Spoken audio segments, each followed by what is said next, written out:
प्यारे बच्चों, आपका इस वीडियो में स्वागत है।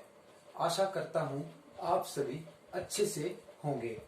लास्ट क्लास में हमने +2 का सब्जेक्ट अकाउंट चैप्टर हमारा 4th है, टॉपिक हमारा एडमिशन ऑफ ए पार्टनर है, जिसमें हमने लास्ट क्लास में केस नंबर फर्स्ट किया था।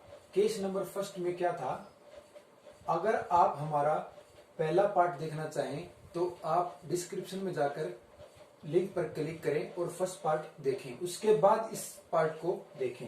जैसे कि हमारा पहला केस था कि क्या केस था, जिसमें हमारा old partner sharing profit ratio दिया था और नया पार्टनर आया था, तो हमें निकालना क्या था, रिक्वायर क्या था हमारा, न्यू प्रॉफिट शेयरिंग रेशो और सैक्रिफाइसिंग रेशो। तो इसमें एक राज की बात थी कि इसमें क्या था, जो इस केस में जो हमारा ओल्ड रेशो है था, वो ओल्ड रेशो क्या था हमारा क्वेश्चन में 5:4:2 या फिर 3 होगा, जो भी था, ठीक है। तो अब हमारा सैक्रिफाइसिंग रेशो भी एज इट इज ही आया 5, 4 और 3 या फिर 2। ये एक ट्रिक है, हमें ऑब्जेक्टिव क्वेश्चनों में आसानी होगी जब हमसे ऑब्जेक्टिव क्वेश्चन पूछा जाएगा कि फर्स्ट केस का कि हमारा ओल्ड रेशो अगर हमारा 5:4:2 है तो हमारा सैक्रिफाइसिंग रेशो भी एज इट इज होगा। ये क्वेश्चन निकालने की जरूरत नहीं है, लेकिन क्वेश्चन निकालना होगा तो ये मैच कर लेना कि जो हमारा ओल्ड रेशो है वही हमारा सैक्रिफाइसिंग रेशो आएगा। अब हम सेकंड केस की तरफ चलते हैं। सेकंड केस क्या था कि जिसमें हमें फ्रॉम दिया होगा क्वेश्चन में क्या हिंट मिलेगा, फ्रॉम का हिंट मिलेगा। तो जैसे कि ये क्वेश्चन है, इसको पढ़ते हैं। क्या है कि क्वेश्चन है old ratio of A and B कितना है 5:4। सी को एडमिशन दिया है, सी एडमिटेड फॉर 2/7 शेयर और C take 1/3/14 from A and 1/14 from B. कि सी ने ए से 3/14 लिया है और बी से 1/14 लिया है। अब इसको समझेंगे क्योंकि हमने एक हिंट दिया था जो हमें मिल चुका है। ये रहा फ्रॉम का, जो हमने क्वेश्चन में केस में था हमारा क्या था, फ्रॉम हमारा मिल चुका है हमें। ये रहा फ्रॉम, दोनों से ए से भी सी ने लिया है, बी से भी सी ने लिया है। अब इसको एक ट्रिक के माध्यम से समझते हैं कि क्वेश्चन को करने में आसानी कैसे होगी। जैसे कि ए और बी के पास 100 रुपए थे, ये ए है ये बी है, टोटल रुपए थे 100, लेकिन ए के पास थे 60 रुपए, बी के पास थे 40 रुपए। सी का एडमिशन हुआ और सी कहता है मुझे तुमसे 20 रुपए चाहिए, तो ये किस तरह होगा, क्योंकि ए से टेक फ्रॉम ए कितना 15 रुपए, तो ए से 15 रुपए ले लिए, टेक फ्रॉम बी से ले लिए 5 रुपए, तो टोटल ये हमारे हो गए 20 रुपए जो हमने इसको देने हैं। अब यहां चलते हैं, टोटल 100 रुपए थे, ए बी सी 60, 40 और 0 क्यों लिखा, क्योंकि इसको अभी इनमें से इसको देने हैं। ए से 15 रुपए गए और बी से 5 रुपए गए, सी को किस तरह मिल गए 15 और 5, टोटल हो गए 20। अब ये क्वेश्चन कहोगे सर ये इतनी बड़ी रामायण बतानी जरूरी थी क्या, डायरेक्ट ना बता देते क्वेश्चन को। इसलिए बताया था कि जो ये क्वेश्चन मिलेगा फ्रॉम टेक फ्रॉम ए, तो डायरेक्ट आप इसके ओल्ड में से ये वाला शेयर घटा दोगे तो ए का एक्चुअल शेयर बच जाएगा। क्यों, क्योंकि ए का 5/9 शेयर है, अगर वो 3/14 शेयर किसी को देगा तो जाहिर सी बात है उसका पहले से शेयर कम हो जाएगा। अब हम अपने सेकंड क्वेश्चन का सॉल्यूशन करते हैं, देखते हैं क्या है। देखो ये सॉल्यूशन है केस नंबर सेकंड का। इसमें निकालना क्या है, जो फर्स्ट में था क्या, न्यू प्रॉफिट शेयरिंग रेशो, और सेकंड क्या है, सैक्रिफाइसिंग रेशो। तो हमने सॉल्यूशन है न्यू प्रॉफिट शेयरिंग रेशो निकालना है।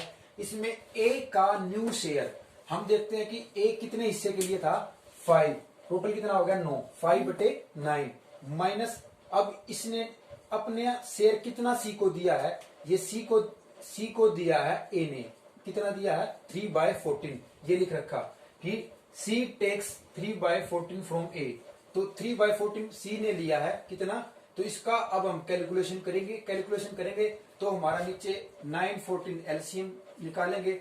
ये डिजिट बड़ी है, इनको काटने से थोड़ा बड़ा हो जाएगा, तो इसको डायरेक्ट मल्टीप्लाई कर दो, 9 × 14 तो 126 आ जाएगा, जो हमारा एलसीएम होगा। एलसीएम नीचे रख दिया। अब इसको इससे डिवाइड करेंगे, तो आ जाएगा हमारा 14, और 14 को हम 5 से मल्टीप्लाई कर देंगे तो 70 आ जाएगा। इसी तरह 14 को अगर इससे डिवाइड करेंगे तो 9 आएगा, और 9 को हम इससे मल्टीप्लाई करेंगे तो 27 आएगा, और 70 में से -27 घटाएंगे तो 43 अपॉन 126। इसी तरह बी का न्यू शेयर निकाल लेंगे जो हमें क्वेश्चन में बोला है 4/9 जो उसका शेयर था 4/9, और सी ने कितना लिया है 1/14। तो अब ये नीचे इसी तरह एलसीएम लेना इसका, और 9 को इससे डिवाइड करना फिर इससे मल्टीप्लाई करना, 14 को इससे डिवाइड करना है फिर इससे मल्टीप्लाई करना है, तो ये हमारा 47 डिवाइड बाय 126 आ जाएगा। फिर अब सी का शेयर अगर क्वेश्चन में इस तरह दे रखा है तो दोनों को जोड़ देंगे तो सी का एक्चुअल शेयर आ जाएगा क्या 3/14 1/14, तो प्लस कर दिया। बाय चांस अगर ये चीज ना दे रखी हो 3/14 और 1/14 और डायरेक्ट ये दे रखा हो 2/7, तो हम क्या करेंगे, तो हम करेंगे डायरेक्ट क्या करेंगे, जो हमारा शेयर निकल के आया टोटल ये 4/14 को जो नीचे नंबर कितना हमारा 5 + 4 कितना होता है 9, जैसे कि लास्ट क्लास में हमने फर्स्ट केस में किया था, तो 9 टोटल है, तो 9 से इसको मल्टीप्लाई कर देंगे तो 36/126 हमारा इसका सी का शेयर आ जाएगा। तो ये निकल के आ गया न्यू प्रॉफिट शेयरिंग रेशियो। जैसे कि रिक्वायर था कि हमें सैक्रिफाइसिंग रेशियो और निकालना है, तो सैक्रिफाइसिंग रेशियो पे चलते हैं। New profit sharing ratio of A B C, यानी न्यू प्रॉफिट सैक्रिफाइसिंग है ये, शेयरिंग नहीं, sacrificing ratio A B C. वही हम क्या करेंगे, इसका फार्मूला क्या है ओल्ड माइनस न्यू, ए और बी का अब हम सैक्रिफाइसिंग रेशियो निकालते हैं। तो ए का सैक्रिफाइसिंग रेशियो हमें ये पता है कि सैक्रिफाइसिंग का फार्मूला क्या है ओल्ड माइनस न्यू, ये हमारा इसका फार्मूला आता है। ओल्ड रेशियो क्या है न्यू रेशियो क्या है किसका ए का, तो ए का ओल्ड रेशियो हमारा क्या था 5 और 4, ये हमारा ओल्ड रेशियो थे ए और बी के। तो ए का कितना हो गया 5/9, कितना हो गया 5/9, और न्यू क्या निकल के आया है ये रहा 43 अपॉन में 126। तो अब इसका हम एलसीएम लेते हैं, 126 कैसे आया ये देखते हैं। 9 और 126, सबसे पहले छोटे से छोटा नंबर लेते हैं जिसको ये काट देगा, 3 से डिवाइड करा तो ये आ गया, फिर 3 से, फिर 7 से, तो ये हमारा इसको मैंने सारे को मल्टीप्लाई करके 126 निकाल दिया। अब इसको मैं इससे डिवाइड करूंगा तो 14 आएगा, और 14 को 5 से डिवाइड करूंगा तो 70 आएगा, और ये एज इट इज आ जाए क्योंकि ये नीचे भी 126 और यहाँ भी 126 है, तो मैं इसको इससे माइनस करूंगा तो 27 अपॉन 126 आएगा, जो हमारा ए का सैक्रिफाइसिंग रेशियो होगा। इसी तरह हम बी का निकाल लेंगे। बी का ओल्ड क्या था 4, तो 4/9, और न्यू क्या था हमारा ये रहा 47 अपॉन में 126। तो अब इसी तरह हम इसका भी एलसीएम लेंगे, सेम आएगा। तो हम 9 को 126 से डिवाइड करेंगे तो 14 मल्टीप्लाई बाय 4 56, फिर एज इट इज आ जाएगा तो 9/126। अब 9 और 27 को हम यहां लिख देंगे, ए का हमारा 27 आया और बी का हमारा 9 आया, तो इसको और काटेंगे तो ये हमारा छोटा होके 3 और 1 रह जाएगा, 9×27, ये आंसर है। ठीक है, फर्स्ट और सेकंड केस हमारे कंप्लीट हो चुके हैं। थर्ड केस, और थर्ड केस का इंट है हमारा ऑफ का, कि क्वेश्चन में कहीं ना कहीं ऑफ लिखा होगा किसी पार्टनर के साथ, कि कोई पार्टनर अपना हिस्सा किसी और पार्टनर को कितना देगा का के की ये सेंस निकलेगी। ठीक है, तो अब हम देखते हैं क्वेश्चन क्या है।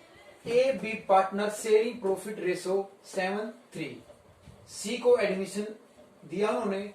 अब क्या कहता है, जो ए है ना, A sacrifice 2/7 of his favour in profit in favour of C, कि 2/7 जो हिस्सा है वो अपने में से ए किसके फेवर में कर रहा है, सी के फेवर में। इसी तरह बी त्याग कर रहा है, सैक्रिफाइस कर रहा है अपना हिस्से में से 1/7 शेयर। तो निकालना क्या है, न्यू प्रॉफिट शेयरिंग रेशो। अब हम देखते हैं कि वैसे तो देखा जाए तो एक एग्जांपल के तौर देखते हैं हम क्या बोला है। If A has 100 rupees, A के पास 100 रुपए हैं, ठीक है, and his share 1/4 of his money of C, जैसे कि इसमें था 7/10 था उसका हिस्सा, 2/7 दे रहा था, तो इस 7/10 में से उसने कितना हिस्सा दिया है 2/7। अब अगर अगर 1/4 दिया है, 1/4 उसने दिया है, तो कितने में से दिया उसने? 100 में से। तो सी को कितने मिलेंगे? 25 रुपए। कितने मिलेंगे? 25 रुपए। तो अब ए के पास इस 100 में से 25 घटाने के पास कितने बच जाएंगे? 75 रुपए। यही हमारा क्वेश्चन कहता है। अब हम क्वेश्चन पे चलते हैं कि ए का ओल्ड शेयर कितना है? 7/10। तो ए ने सरेंडर कितना किया है, यानी ए ने सेक्रीफाइस कितना किया है? 2/7 का। यह आएगा 2/7 of 7/10 in favour of C. कि 7/10 में से 2/7 त्याग किया है ए ने सी के लिए, सी आ गया। तो इसका मल्टीप्लाई कर दिया। क्यों किया? क्योंकि जैसे कि हमने 100 का 1/4 किया था तो 25 मिले थे। ये 1/4 कितना होता है? 100 का 25। अब अगर हम इसकी गुना करेंगे तो 14/70 और इसको काट देंगे तो 1/5 शेयर आ जाएगा। और ये किसका है? सी का। क्योंकि ए ने 1/5 अपने 7/10 में से दिया है। आगे ए का न्यू शेयर कितना बच जाएगा? क्या 7/10 बचेगा? नहीं, क्योंकि उसने क्या किया? उस 7/10 में से उसने 1/5 सी को दे दिया। तो अब इसका एलसीएम निकाल लेंगे, ये आ जाएगा 1/2 ए। ये ए का न्यू शेयर आ जाएगा। अगर हम क्या करते? 7/7/10 करते तो क्या ए का न्यू शेयर बचता? नहीं। अगर कोई चीज हम किसी को देते हैं तो पहले से हमारी चीज कम हो जाएगी। इसी तरह बी का सिमिलरली, बी का ओल्ड शेयर कितना है? 3/10। और बी ने कितना सरेंडर किया है? 1/7। तो 1/7 3/10 में से किया है, तो पहले उसको मल्टीप्लाई करो, कितना आ जाएगा? 3/70। ये 3/70 किसका है? सी का। क्योंकि सी को कितने? 3/10 में से 3/70 सी को किसने दिया है? बी ने। अब बी का न्यू शेयर कितना बच जाएगा? बी का न्यू शेयर बचेगा 3/10 माइनस 3/70। टोटल करके कितना आ जाएगा? ये 9/35 बी का न्यू शेयर। इसी तरह सी का। अब सी का टोटल कितना हो जाएगा? जबकि ए और बी ने सैक्रिफाइस किया था तो उन दोनों को जोड़ के सी का शेयर आ जाएगा। कितना था सी का? 1/5 और एक देखिए ये रहा 3/70। ये लिख दिया। Total share C has 1+5 plus 3/70। Total 14 plus 3। Total आ गया 17/70। ये सी का शेयर आ गया। अब देखते हैं क्वेश्चन में क्या कहा था? न्यू प्रॉफिट शेयरिंग रेशो निकालो। तो न्यू प्रॉफिट शेयरिंग क्या हमारा? ए बी सी। ए का कितना था? 1/2। कितना था? 1/2। बी का कितना था? 9/35। सी का कितना था? 17/70। ये कितना था? सी का। इसी तरह अब इसका एलसीएम लेते हैं, नीचे नीचे वालों का। ये ले लिया 2, 35 और 70। सबसे पहले देखते हैं 2 से डिवाइड करेंगे तो मैं डायरेक्ट सबसे पहले बड़ा ले लिया। अगर तुम चाहो तो छोटा लेके कर सकते हो। 35 ले लिया। ये 2 एज इट इज रहेगा। ये 35 1 रह गया और 35 दूनी 70 2। अभी यहाँ भी 2 और यहाँ भी 2। यहाँ 2 ले लेते हैं और सारा 1 रिमाइंडर बच जाएगा। अब 35 गुणा में 2 70। तो एलसीएम कितना आ गया हमारा? 70। अब इसको इससे डिवाइड करेंगे तो 35 ऊपर 1 है तो 35 आ जाएगा मल्टीप्लाई में। 35 दूनी 2 को 9 से करते 18 आ जाएगा। इसके बाद 70 सेम है तो 17। ये हमारा क्या आ गया? हमारा आंसर। ये हमारा थर्ड केस हमारा कंप्लीट होता है। एक बार हम उन चारों केसेस को रिपीट कर देते हैं जो हमने पढ़े हैं। और वो किसका टॉपिक था? Calculation of एनपीएसआर। इसको और क्या बोलते हैं? New profit sacrificing ratio. इसका फर्स्ट केस क्या था हमारा? फर्स्ट केस था हमारा गिवन। क्या गिवन होगा हमारा? गिवन होगा कि जो हमारे old partner sharing profit ratio कि ओल्ड पार्टनर का प्रॉफिट रेशो दिया होगा, जैसे कि 5-4 दिया होगा, ठीक है। और साथ के साथ क्या कहेगा? ए या फिर कोई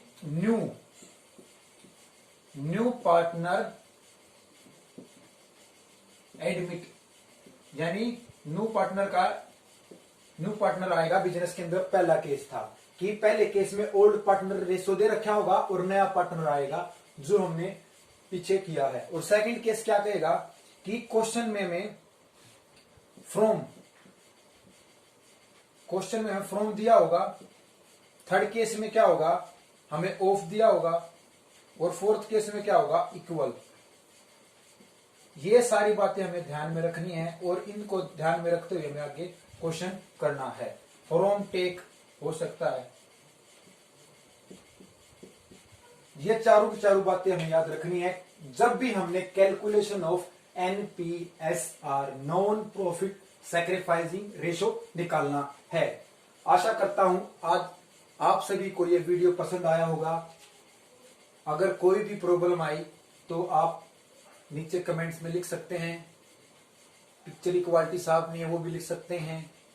जो भी आपको प्रॉब्लम आए आप उसको आप कमेंट में लिख सकते हैं। और अगर आप सभी को यह वीडियो अच्छी लगी तो इसको ज्यादा से ज्यादा शेयर करें। धन्यवाद।